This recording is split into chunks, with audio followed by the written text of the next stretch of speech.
Hello everyone, welcome to IFS and आज हमारे साथ वन मोर गेस्ट ज्वाइन हो चुके हैं जिन्होंने गैट बी एग्जामिनेशन को बहुत अच्छे रैंक से क्वालिफाई किया है। बहुत सारी बातें इनसे कर लेंगे, कैसे उन्होंने प्रिपरेशन किया है, क्यों लगा इनको कि गैट बी को क्वालिफाई करें, एंड आईएफएस के बारे में कैसे पता चला, कैसे इन्होंने क्लासेस किए, कैसे स्ट्रैटेजीज बनाई। ये सारी चीज़ें, ये तमाम बातें हम इनसे कर लेंगे। एंड ये सब करने से पहले एक छोटा सा इंट्रोडक्शन हम इनसे चाहते हैं। तो please introduce your self. Hello everyone. मैं मंदार उगले बीटेक बायोटेक्नोलॉजी का स्टूडेंट था MGM biotechnology MGM college of biotechnology से।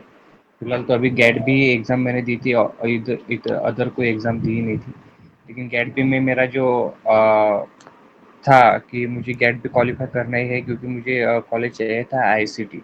गैट बी के बाद जो एमटेक करने का था, तो बस आईफा से स्टडी की यूट्यूब वगैरह से, और टेस्ट सीरीज वगैरह सॉल्व करते करते मेरी जर्नी हो गई।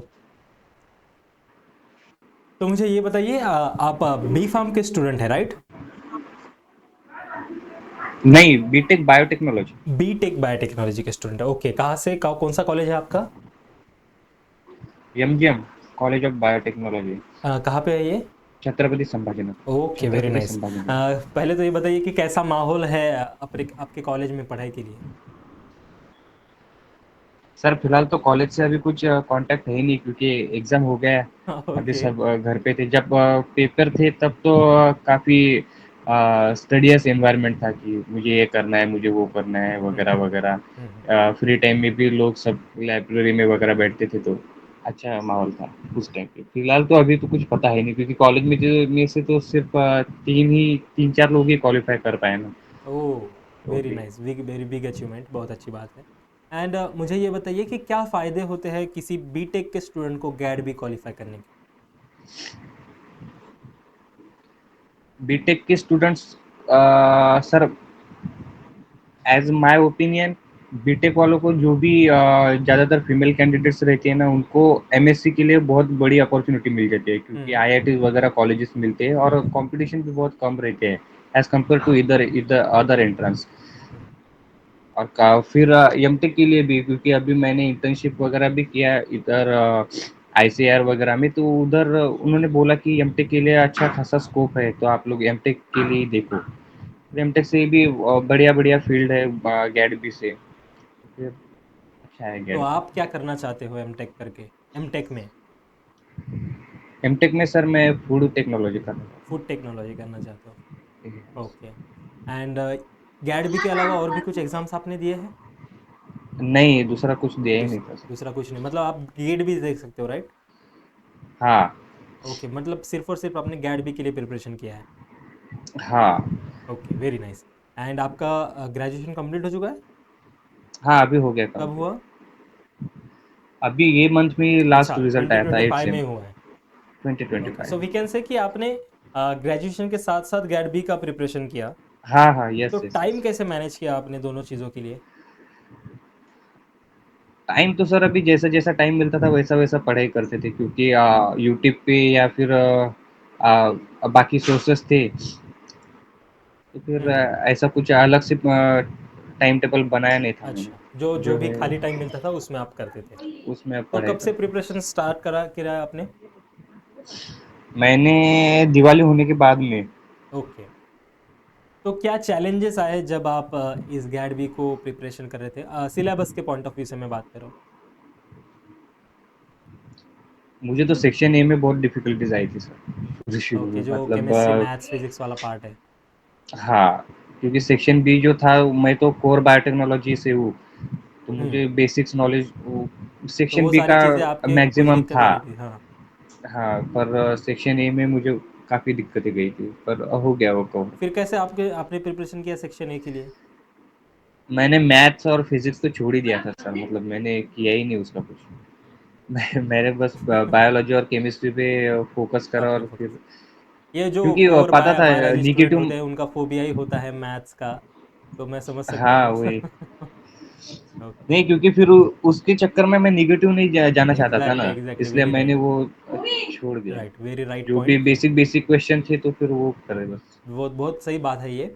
कि जो चीज़ें आपको नहीं आती है उसको फालतू छेड़ना नहीं है, जो आपके आते थे हाँ उसके भी नेगेटिव मार्किंग चल जाए। ओके, तो सबसे पहले आपने बी सेक्शन ही सिलेक्ट किया होगा सॉल्व करने के हाँ। लिए। ओके, तो यस। याद है कितना कितना क्वेश्चंस आपने अटेम्प्ट करे हैं? टोटल सर मैंने अटेम्प्ट किए थे कुछ तभी 40-42 ओके। सेक्शन बी में। एंड ए में? ए में नहीं याद sir. Okay, no problem, no worries. And एक हाइपोथेटिकल सवाल की अगर हम कहें कि ये रिजेक्ट कर रहे हैं हम एग्ज़ाम, 2 महीने बाद फिर से आपको एग्ज़ाम देनी है, तो ऐसी कौन सी चीज़ें आप ऐड ऑन करोगे अपने प्रिपरेशन में जिससे और बेहतर रैंक आ जाए?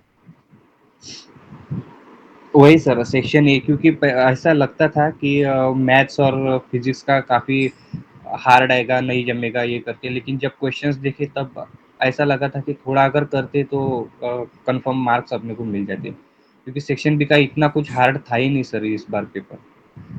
ओके। प्रीवियस ईयर का भी देखे तो इस ईयर में बहुत बेसिक बेसिक क्वेश्चन थे, तो कुछ प्रॉब्लम।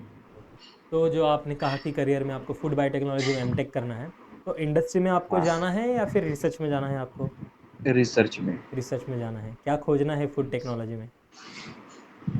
क्या अभी कुछ जैसा एक दो जैसा चीज़ें प्रोजेक्ट, होगी कि फूड के लिए कुछ करे? नहीं सर अभी जैसे गाइड मिलेंगे या फिर जैसा प्रोजेक्ट मिलेगा वो हिसाब से करेंगे, अभी फिलहाल तो कुछ डिसाइड नहीं किया। लैब्स? फिलहाल तो कुछ डिसाइड नहीं किया अच्छा, मैंने। फिलहाल कुछ डिसाइड नहीं किया है।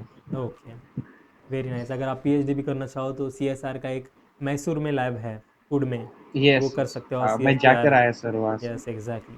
आई होप जो भी आप करना चाहो बहुत अच्छे से करो। एंड टीवाई क्यूज का कितना बड़ा रोल होता है आपके इस प्रिपरेशन में? पीवाई क्यूज का ही सबसे बड़ा रोल होता है, मैं तो कहूँगा पीवाई क्यूज और आपकी प्रैक्टिस, जो भी TY question Qs and practice आप प्रैक्टिस। करते हो। यस। एंड लास्टली जितनी आपकी ज़्यादा तरफ आप से हाँ। एमसीक्यू सॉल्व करोगे उतनी ज़्यादा आपको कॉन्फिडेंस आता है फिर पेपर यस सॉल्व करने एग्जैक्टली, बहुत सही बात है ये, क्योंकि पता चल जाता है कि कौन सी सब्जेक्ट कौन से टॉपिक मुझे आते हैं, कहाँ में। पे मैं फंस हाँ। रहा हूँ, कितना टाइम मुझे लग रहा है, ये सब आपको पता चल जाता है जब आप क्वेश्चन प्रैक्टिस करते हैं। एंड लास्टली क्या कंक्लूड करना चाहोगे आपकी तरफ से आप? लास्टली यही कंक्लूड करना चाहूँगा कि बस पढ़ते रहो, क्वेश्चन सॉल्व करते रहो, क्वेश्चन जितना सॉल्व करोगे उतना ज़्यादा पेपर के टाइम पे कंफ्यूजन नहीं होगा कि यार ये तो नहीं यार वो तो नहीं। जितना प्रैक्टिस होती रहेगी उतने अच्छा आप पेपर सॉल्व करते रहो। Okay, practice is the key we can say. Practice is the key. Okay, very nice, बहुत अच्छा लगा आपसे बात करके। आई होप बहुत तरक्की करोगे आगे, जो भी आपका कॉलेज है वहाँ से एमटेक करो, जो भी रिसर्च करना चाहो करो।